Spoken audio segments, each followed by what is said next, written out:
What is a music festival? Is it a stage? A crowd? Why do we gather here? Is it the music? The escape maybe? Or is it something deeper?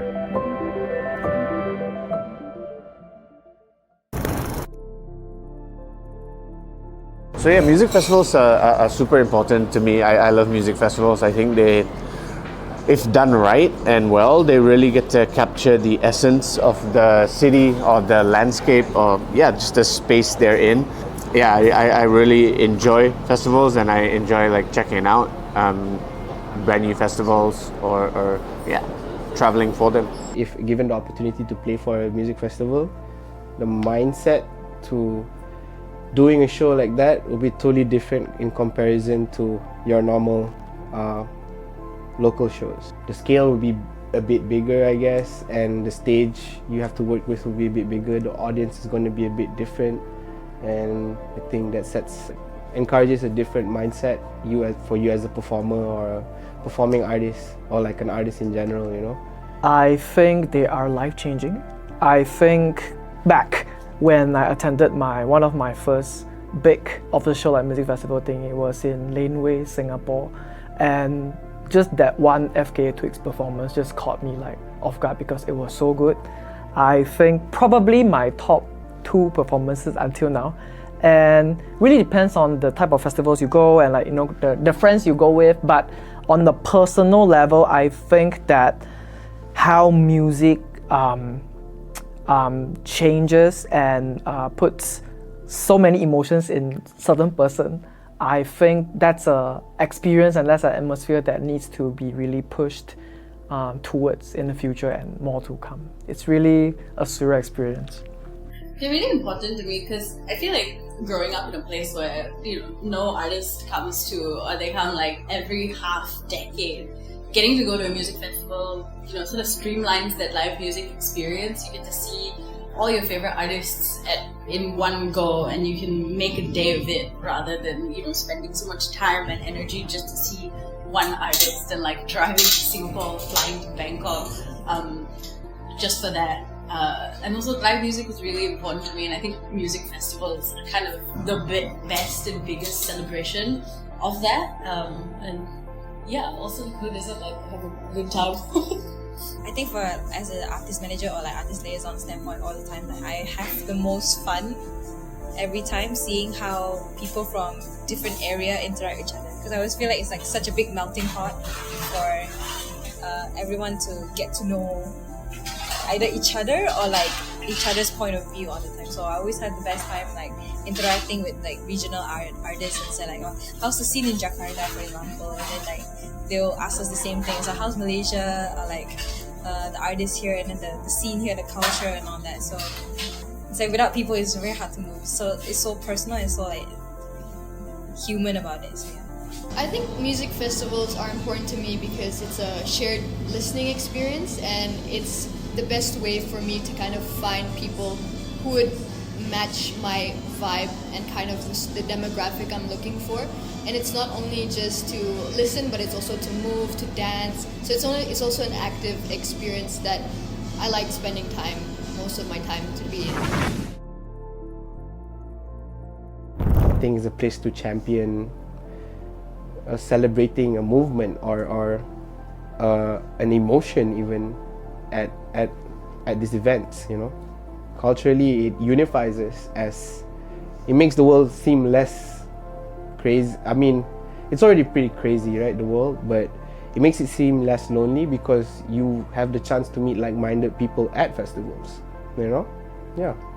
I do appreciate where nowadays I think music festivals, not just in Malaysia but all over, like I think the culture has shifted not just from music based but into like more either installation based or art based, but also more like workshops, talks, and a lot of like maybe food experiences or whatnot. I think actually true. I actually do love and enjoy the food experiences in the music festivals. Like shout out the Malaysian music festival. So I went to like I shall not name which overseas festival, but like the food is I love it. I love the music festival experience in Malaysia. It really speaks to me. The food like lain macam.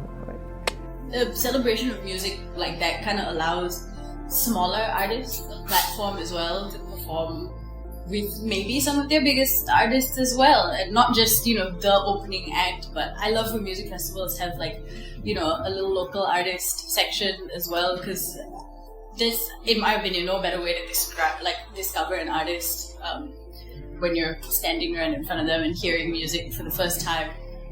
So I think it's really important for the whole music scene, both internationally and locally, because it gives the bigger artists a chance to perform somewhere they've never performed, and it gives local artists a chance to perform in front of a crowd they've never performed in front of either. It really changed how I think about music a lot. And whenever I go to a music festival, it's I tend to not just go for the headliners that I know of. I tend to go earlier and visit other artists and see what and just check them out. And then almost most of the time I would just fall in love with their live performance, and then that's how I was like, okay, this artist is sick. I love this artist. I love them performing live, and I always feel like that's something that happens a lot. That's what I told my artists also. It's like live performance is always the best way for you to gain new fan base, because it's like you can't do it alone based on streaming and all that. So the most powerful way is always someone go to catch your live performance, and then they fell in love right away. Yeah, so that's why I told them you can be a recording artist, but you have to be a performing artist to really cultivate a lot of new experiences. So don't let people call you a studio artist kind of thing.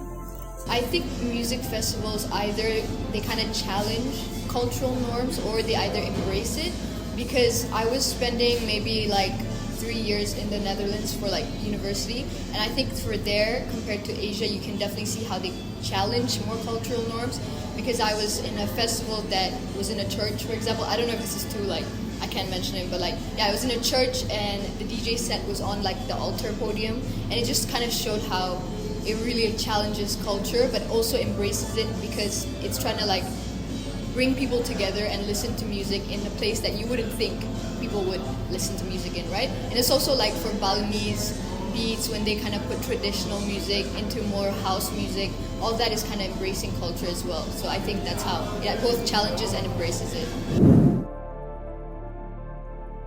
Eclectic. Yeah. I don't know how to spell it though. I can't pick one word, so probably inclusive, variety, and world building.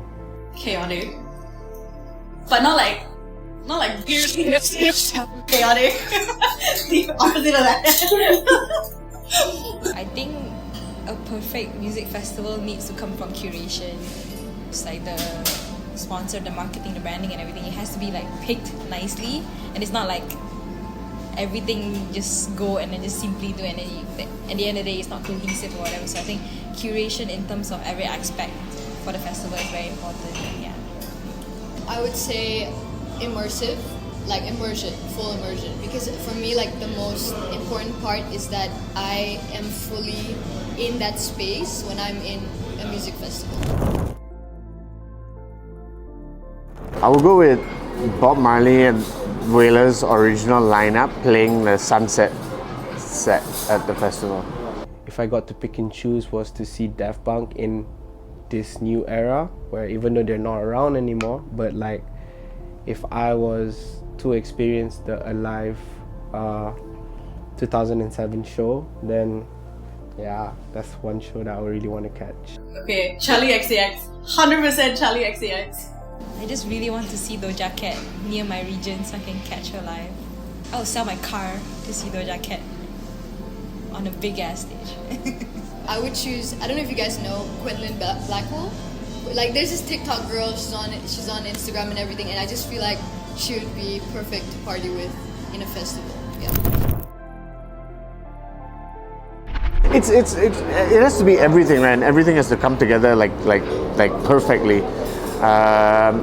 One thing missing and it just doesn't, it's not the perfect circle. I think that's the tricky bit yeah, and that small thing could really affect everything. You know, you could have everything, the best food, the best like whatever, parking or logistics getting there, artists, whatever, but if there's not enough toilets, you know, everything needs to come together beautifully. And I think that's the hardest thing to achieve. Yeah.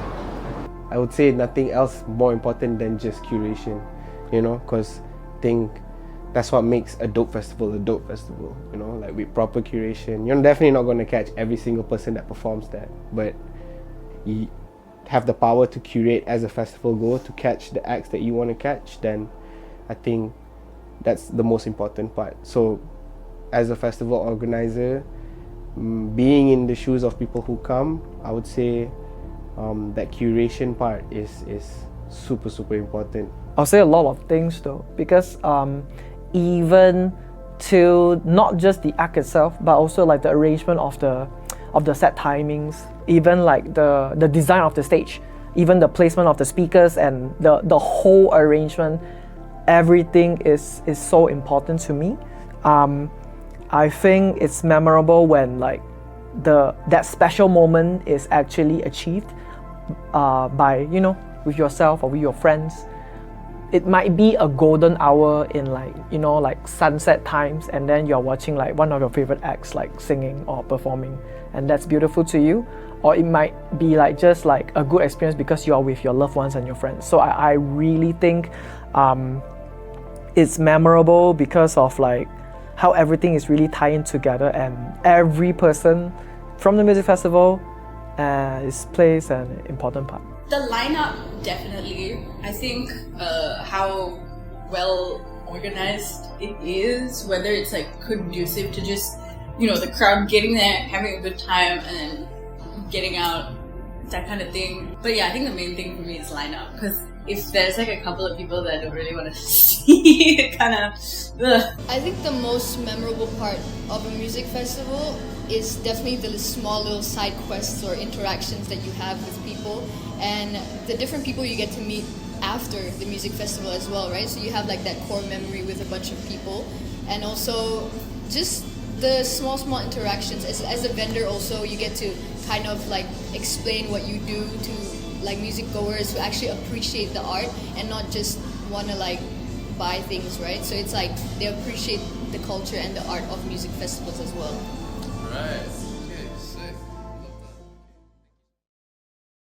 Music festivals often go beyond just their definition. For some, they're memories that last. To others, they're a feeling. When it's over, what remains? What stories do we carry home in the silence after the music fades?